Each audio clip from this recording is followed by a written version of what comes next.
Hola, Necta. Te quiero contar lo que me tocó vivir a mí. Con solo 12 años, no sé cómo, pero me vine a Estados Unidos. Todo comienza cuando yo nací. Supuestamente yo era el fruto de un acto indebido, donde mi mamá, que entre 5 personas, se habían sobrepasado con ella, y yo soy fruto de ese acto. Después vino mi hermano pequeño, 2 años menor que yo. Ese hermano sí era deseado, pero yo no. Desde que tengo memoria, recuerdo que mi vida no ha sido fácil. Mi mamá me pegaba, no me daba tanta comida, no me compraba cosas buenas como a mi otro hermano.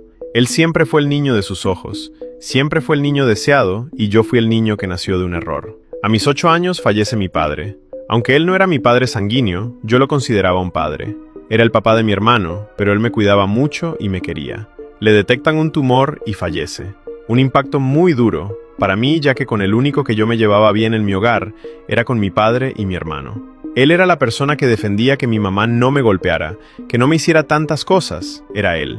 A mi mamá poco le afectó que mi papá ya no estuviera con nosotros. Pasaron 2 meses y ella se acompañó con un pandillero. Bien recuerdo que a este pandillero le decían el Cuto, ya imaginarán qué hacía con las personas que él agarraba, por eso el apodo.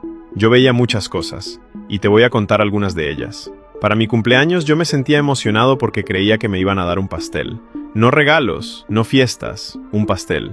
Esa era mi ilusión, comerme un pastel junto con mi hermanito. Yo a mi hermanito no le tenía odio ni rencor, simple y sencillamente me sentía mal porque a él lo querían y a mí no. Ese día mi mamá se llevó a mi hermano junto con el Cuto y se fueron, y me dejaron encerrado en el cuarto. Estaba haciendo muchísimo calor, tenía ganas de entrar al baño, me sentía mal del estómago, y no tuve otra opción que hacer mis necesidades en ese cuarto. Cuando ellos llegaron a las 9 de la noche, yo sin desayunar, sin almorzar, entra el Cuto y dice que qué apesta. Yo intento explicarle a mi mamá lo que había hecho, porque no podía salir, me habían dejado encerrado. El Cuto empieza a discutir con mi mamá y en ese momento le da una lección. Recuerdo que con una botella se la desarmó en la cabeza. No era una botella plástica, era una botella de cerveza que él traía en las manos. Corrí donde mi hermanito, lo abrazaba y no dejaba que escuchara lo que estaba pasando en la casa. Después vino lo bonito. Mi mamá me tuvo que pegar a mí porque por mi culpa a ella le habían pegado. El día de mi cumpleaños, sin comer, sin desayunar, sin almorzar y sin cenar, estaba recibiendo mi regalo, unos cuantos golpes con un cincho. Mi hermanito agarraba a mi mamá de las manos para que no me pegara. Recuerdo que me escondí debajo de una sábana. Después el Cuto llega, quizás se arrepiente un poco, y me tira un plato de sopa de frijoles con 2 tortillas y me dice que me harte. Enseguida me puse a comer con mucha desesperación porque tenía muchísima hambre. Ya estaba cumpliendo 9 años. Yo vi muchas cosas en mi hogar, cómo mi mamá aguantaba tantos golpes. El Cuto, porque no se merece ni llamarlo padrastro, le golpeaba, le escupía, le decía malas palabras, y ella siempre se desquitaba su furia conmigo.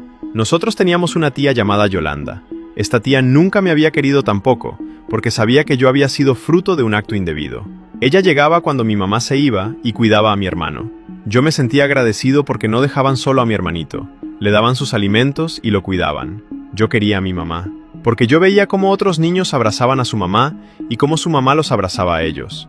Yo quería un abrazo de mi mamá, quería sentirme seguro con ella, pero ella solo me gritaba cosas hirientes, que yo no era deseado, que por mi culpa había sufrido muchas cosas. Cumplí mis 10 años. No hubo piñatas, no hubo dulces, pero ese día el Cuto y mi mamá me dijeron que me iban a sacar a comer.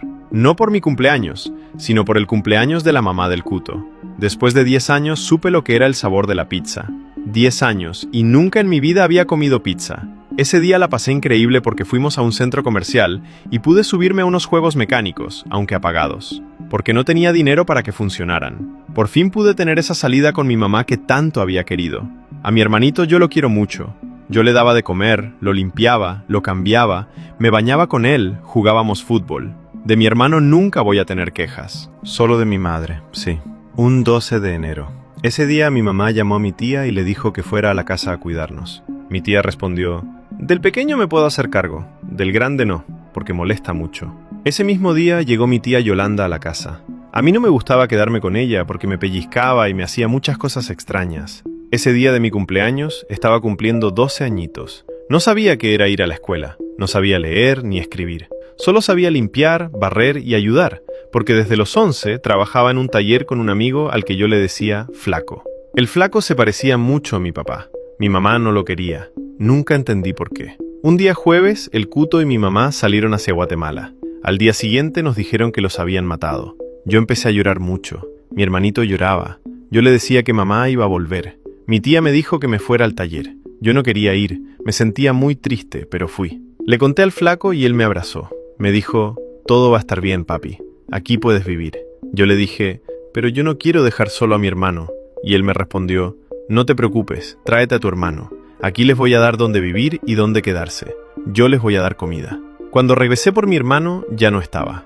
Mi tía se lo había llevado. Ese día me separaron de mi hermano. Como pudo, el flaco consiguió el número de mi tía Yolanda. Ella le dijo que se iba a hacer cargo de mi hermanito y que por favor dejara de estarle llamando, que cuando ella pudiera iba a traer a mi hermanito para que yo lo viera.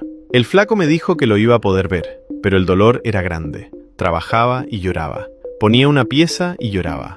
En septiembre llegaron 5 tipos al taller a exigir renta. Le dieron 24 horas. Y esa noche el flaco empezó a mover todo. Esa noche recuerdo que él pensaba irse, y quizás le remordió la conciencia. Yo le pregunté, ¿te vas a ir? Y él me respondió, no, no me voy a ir. Después se me acercó y me dijo, sí, hijo, me voy a ir. Mira, mete toda la ropa que tengas en tu casita aquí y todos los zapatos que tengas. Yo le dije, flaco, si yo solo tengo estos zapatos. Y me respondió, no importa, allá te compramos otros. Anda a traer toda la ropa que podás. Fui a mi casa, metí mi ropita en un bolsón, un peluche de mi hermano con el que peleábamos a cada rato porque él decía que era suyo y yo decía que era mío. También me llevé una foto de mi hermano cuando cumplió 6 añitos. Eché toda la ropa y me fui donde el flaco. Cuando llegué me dijo, mira, subite al carro.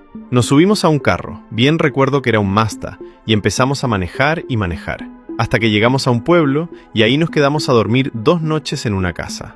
En esa casa me dijo, quédate aquí solo, ya voy a venir. Me dejó cenando y regresó 1 hora después, bien feliz, con un montón de dinero porque había vendido el carro. Y me dijo, mira, con esto ya lo hicimos. Y después empezamos nuestra aventura. Pasamos por Guatemala, luego México. Nos pasaron cosas horribles. Nos escondimos en barriles, en camiones donde no podía respirar. El flaco me daba aire con sus manos. 5 meses después llegamos a Estados Unidos. Aquí el flaco ya no era mi amigo, era mi papá. Él trabajaba y yo iba a la high school. A los 18 años empecé a trabajar. Nunca fui asentado en El Salvador.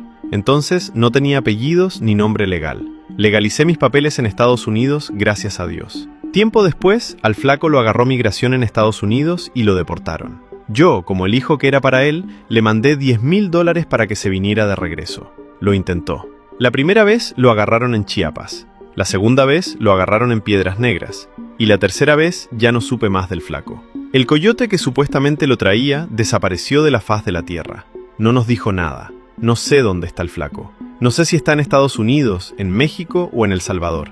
Tampoco sé dónde está mi hermano. Si ves o escuchas esto, te pido perdón. Perdón por todas las veces que peleamos por juguetes, por todas las veces que no pude defenderte, por todos los abrazos que no te pude dar, por todas las veces que no quise jugar contigo. Hoy quizás ya estás más grande, quizás ya no te acordás de mí, pero yo sigo acordándome de vos y te llevo en mi corazón. Siempre vas a ser mi Chusito, el hermanito que tanto quise. Tal vez con tu historia pudiera encontrar a mi hermano Jesús. Tal vez podamos dar con el paradero del flaco.